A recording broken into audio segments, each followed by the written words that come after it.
Welcome to ILTV's Israel Daily. I'm Aaron Porras, and coming up in today's newscast, a unity government is signed, finally bringing an end to a year of political stalemates. The health ministry warns that we may be easing restrictions far too soon, and Israelis observe Holocaust Memorial Day in a wholly new and digital way.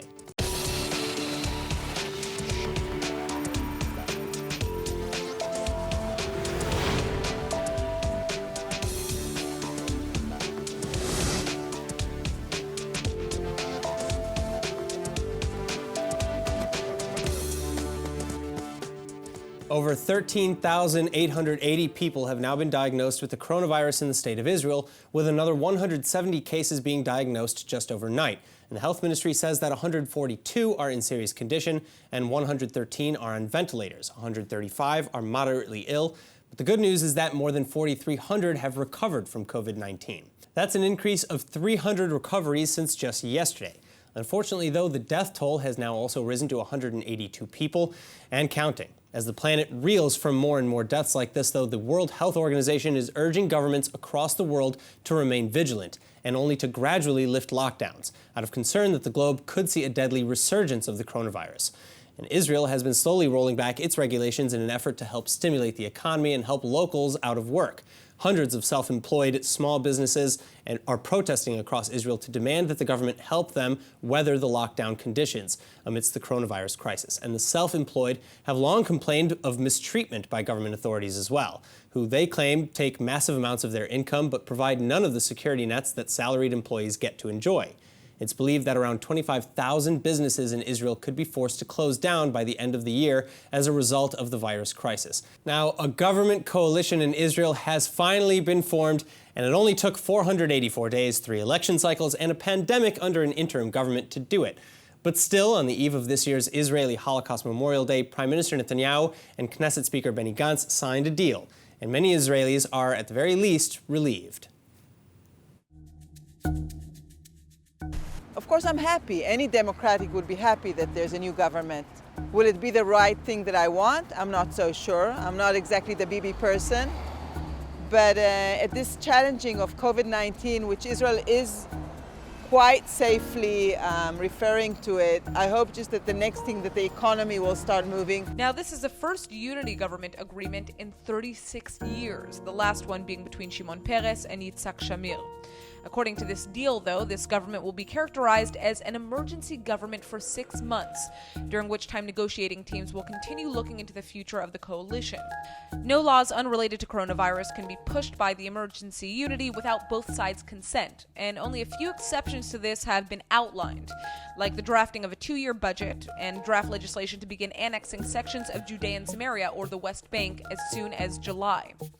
Apart from that, Prime Minister Netanyahu will stay in office for a year and a half, at which point Gantz will replace him. Until then, Gantz will serve as defense minister, but with prime minister status, and the Knesset speaker position will be passed back to the Likud, likely to Yariv Levin. As for Blue and White's new number 2, Gabi Ashkenazi, he will serve likely as foreign minister. Then in total, there will be at least 36 ministers and 16 deputy ministers to accommodate this big new government, which will be made of the Likud, the new Blue and White party, the Labour Party, and the Orthodox Shas and UTJ parties. Yamina, or Naftali Bennett's Right Party, on the other hand, is expected to sign on later, but it's unclear when or why. Now, setting aside the excitement over the fact that there simply is a government, the next question, of course, is what did the Likud and the Blue and White parties compromise on, and what will the government look like? Well, first, as earlier reported, there will initially be at least 32 ministers and 16 deputy ministers, and the security cabinet will have equal representation from both the right religious and center-left blocs. Also, Gantz will serve as defense minister until he replaces Netanyahu as prime minister in October 2021. And as for the new ministerial appointments, Amir Peretz, head of the Labour Party, will be joining the coalition and is expected to become economy minister. Yaakov Litzman from the United Torah Judaism Party will also be joining, and he will stay on as health minister. And Aryeh Deri from Shas will likewise stay on as minister of interior. Then the Likud will also receive the ministries of finance, housing and construction, education, public security and transportation. Blue and White, on the other hand, will take on the ministries of communications, culture, absorption, justice, and foreign affairs.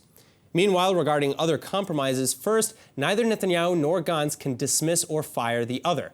Second, Blue and White will have veto power over any piece of legislation or government decision. Third, if Netanyahu dissolves the Knesset for any reason, Gantz will immediately take office without elections for at least 6 months. Fourth, senior appointments to the government will be frozen for half a year, and even then, both sides have to sign off. Fifth, the Trump peace plan will be promoted responsibly while maintaining strategic assets to the state. That means likely annexations in parts of Judea and Samaria and the Jordan Valley are imminent. And finally, a huge compromise on the committee for the appointment of judges. Typically, there are 2 MKs who make up the committee, one from the coalition and one from the opposition, but the Likud has demanded that both be from the coalition. So Blue and White has agreed, but on the condition that Blue and White's Tzvika Hauser, who is seen as a centrist and not a fan of Netanyahu's, be one of the members. And now joining us for more on Israel's brand new unity government, we have Israeli attorney and legal advisor to the Israeli Movement for Governability and Democracy, Simcha Rotman. Simcha, thank you so much for being with us. Now, it seems that what a lot of people are saying is that the main winner of this agreement for unity is Prime Minister Netanyahu, and that Gantz gave up or caved on a lot of the issues that he campaigned on. Would you agree with this? No, I disagree. I think the only issue that Gantz caved on is the fact that he said that he won't sit with Netanyahu. I think the coronavirus made him change his mind. I think it's something that he couldn't foresee. I don't think he would break his promise in any other way. That's something I think we should only respect. But beside this issue, that I don't think it's a legitimate issue to start with. I don't think it's okay. Everything is legitimate, but I don't think it's okay in a political system like in Israel to say, "Oh, I am boycotting. I won't join a party or a group of parties of 58 votes that support someone else." It's totally personal issue, and good things that Gantz gave up on that. But besides that, what he gets with only 17 votes behind him, he gets to be a partner in all issues in the government. We are going to have, for the first time in Israeli history, co-prime minister that has a veto power on every decision. Even Netanyahu cannot even fire him or cannot fire the minister from his side. And he gets the same number of ministers as a 58 block. It's a big, big thing. He gets the justice ministry. That's from my point of view, it's a crisis. It's a problem because for the last 4 or 5 years, we had a justice minister who understands the problem of lack of governability in Israel, and now we have someone who is committed to giving more power to the unelected officials in the justice ministry and the judiciary. I don't think I think the only thing he really gave up on is not to sit with Netanyahu. Besides that, he got a lot and a lot of impact. Well, okay, so my next question is, how effective do you think the opposition is going to be, and where do you think Yamina is going to sit with that under Naftali Bennett? Do you think that Yamina will stay in the opposition, and why? How do you think all that's going to work?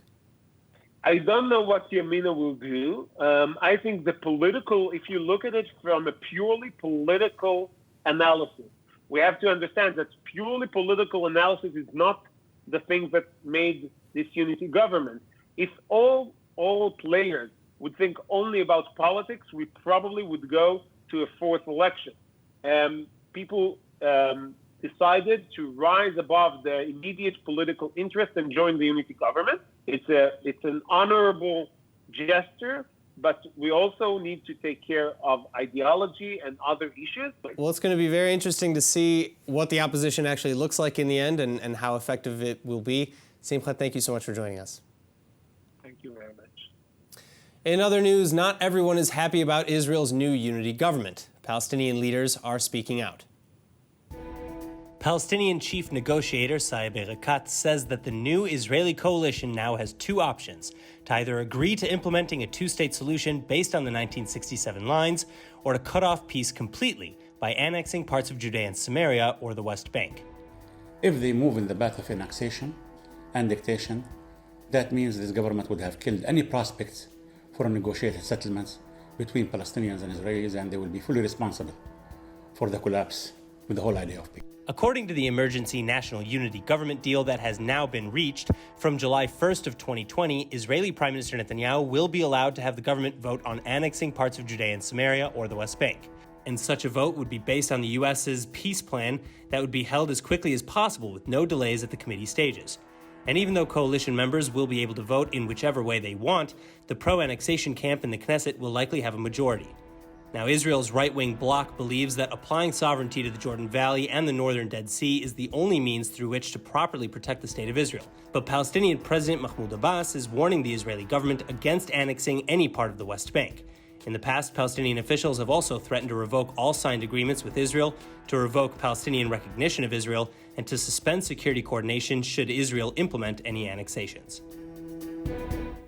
Moving back now to Yom HaShoah, Israeli Holocaust Memorial Day has started, but as you might expect, there have been some major changes to the annual events, and ILTV's Nittany Manson has more.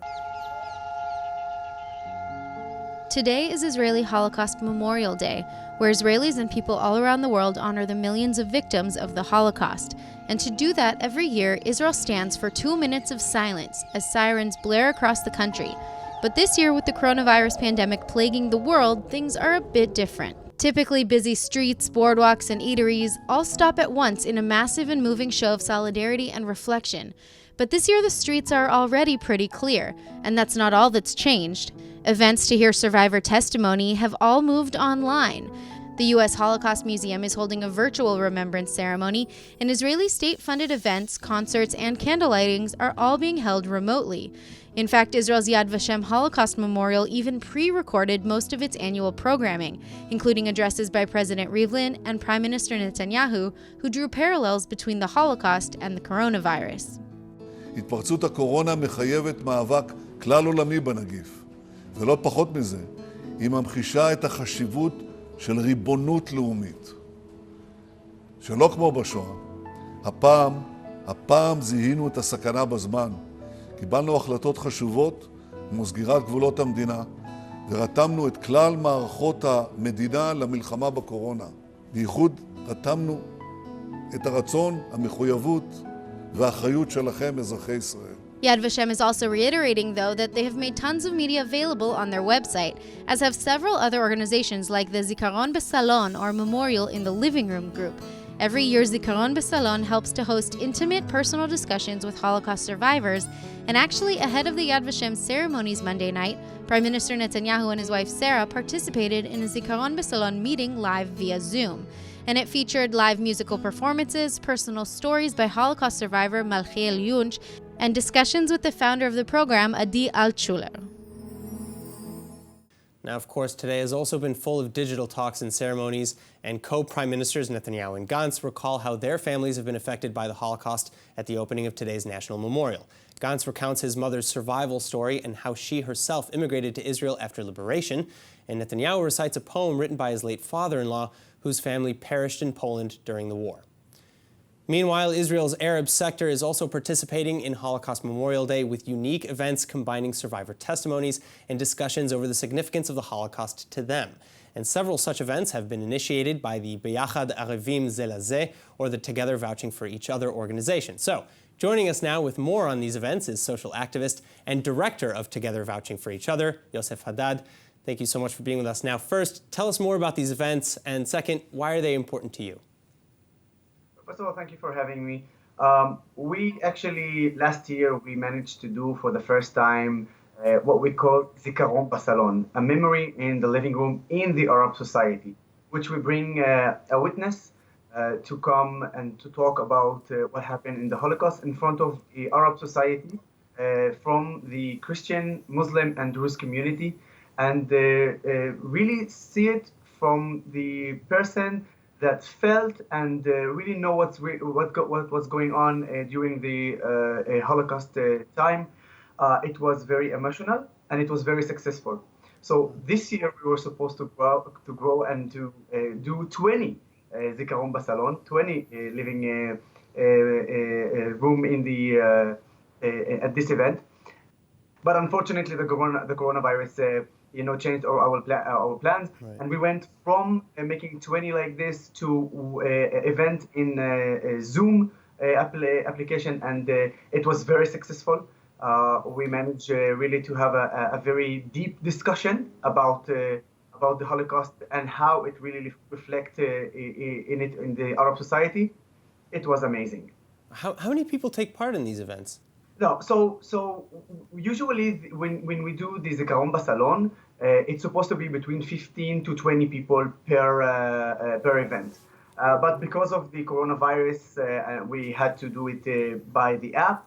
And in the app, we wanted also to keep it very, the fact that we wanted people to participate and to be able to talk in the discussion.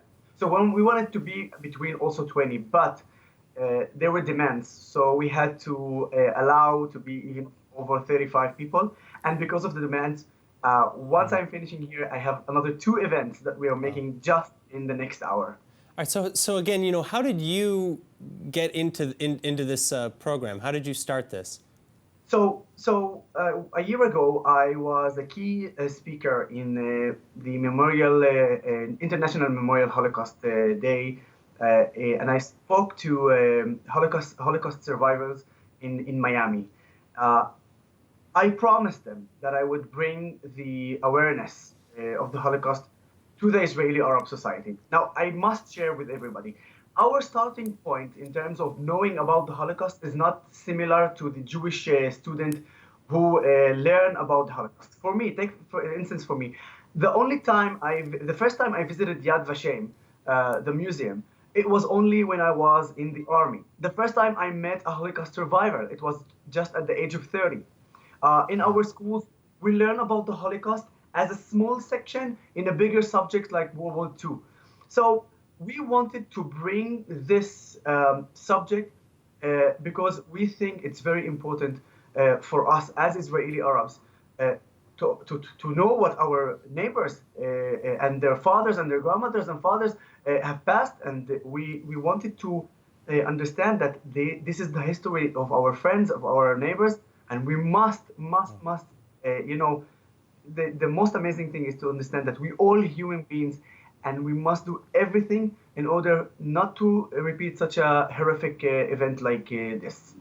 All right, Yosef, it sounds like the reactions to this have been incredible, and good luck with these events in the future. Thank you so much. Thank you very much. Thanks a lot. Now, in related news, Lutz Langer joined a karate group at the age of 14 with a neo-Nazi coach, and over time he began to greet his friends with a Heil Hitler while dreaming of destroying Jewish rule. But today, he's now himself Jewish, and he lives in Israel as Yonatan Langer, who is now joining us to tell us his story. Yonatan, it's a pleasure to have you. Thank you so much. Now, how did you get carried away with neo-Nazi ideology as a child? Thank you very much for having me. Basically, when I was younger, about the age of 12 years, I joined a karate club, a karate group, and I pretty much enjoyed the sport and became very successful in different competitions, became national champion, and I was basically bonding to the group and was happy to belong to the group and made several friends there. And at some point in a training camp, one of the older friends, like he was about 8 or 10 years older than me, he brought some music that he liked, and that happened to be neo-Nazi music. And yeah, like because it was part of our group and because we kind of liked the music and it made us stand out and look special, we continued to listen to the music. And because it was important to me to be part of the group, I didn't question it that much. And this kind of started many other things, like going to parties, meeting other groups, and eventually starting an own German Brotherhood. Now, is this a widespread issue in Germany? Are there many other neo-Nazi groups like this? Well, in Germany right now, there's still a lot of groups, different kinds of groups. Some of them more violent, some of them more intellectual. But I would say so that it's still an issue in Germany. It's not the majority in Germany, of course, Sure. but Of course. Several areas it's a pretty big issue, and it's also a known issue in the city. So, what was your attitude towards the Holocaust when you were at this age, before and after you kind of got involved with the group? Well, it was in a time when also the Holocaust was mentioned in school, but because of the ideology of the group, I had a different perspective, and pretty much my view was that the Holocaust was something that was legitimate, something that was okay to do, because the purpose of the Nazis, as we know, was to clean the society, to clean the country from groups that don't belong there from their perspective. And I was pretty much aligned to this view, and yeah, so that was also my perspective in school. I didn't always say it out loud, but internally that was my perspective. So, what changed? How did you suddenly decide to change your life, really, and do a complete 180 and become Jewish? Yeah, I was in this group for about 8 to 10 years, and in the last period of this group, I was going to the army service in Germany, and the German army is the democratic army. And also my studies started after. Was studying for business administration, and there I was in touch with different other people, different other groups, and I began to open up. But the neo-Nazi group was pretty much isolated, and we were like having our own rules, like our own behaviors, our own parties, and we didn't mingle with other groups so much. So this changed in my university and army time, and then I began to question also my ideology, and I started to have doubts and open myself up, and then I started to research and to look for answers that I had to many questions. Wow. All right. Well, today I know that you're lecturing on your story at Holocaust Day events in Israel. What is the most important part of your journey, or the message that you want to relay to other people? Well, yesterday I was invited to a very special meeting of Yosef Haddad, who organized a young Arab Israeli group that was learning and remembering the Holocaust. And I was able to share my journey, which was a transformation through internal change, and I used many wisdom of Kabbalah and a lot of care and support from teachers and the community of the Kabbalah Center, and that helped me change. And when I look back now, in the past I was very ignorant, I was intolerant, I was angry, I was aggressive, I was very close-minded, and the love and the care of the people around me, but also this internal struggle that I went through to change allowed me to have a different view. And I think many people can relate that sometimes we are separating ourselves from other people, or that we are not so tolerant or ignorant to other people. But in fact, it's actually like hurting ourselves. It's hurting our abilities. And when we overcome this, we have a richer life, and also for the world, it's better, because everyone will enjoy a more open-minded society. All right. Well, Yonatan, your story is incredible, and it was a pleasure to have you here with us on the show. Thank you so much for joining us. Thank you very much. Thank you for your. Now let's take a look at the weather forecast. Tonight, we'll hit a low of about 62 degrees Fahrenheit or 17 degrees Celsius, and tomorrow we'll continue to see sunny skies with a high of about 86 degrees Fahrenheit or 30 Celsius.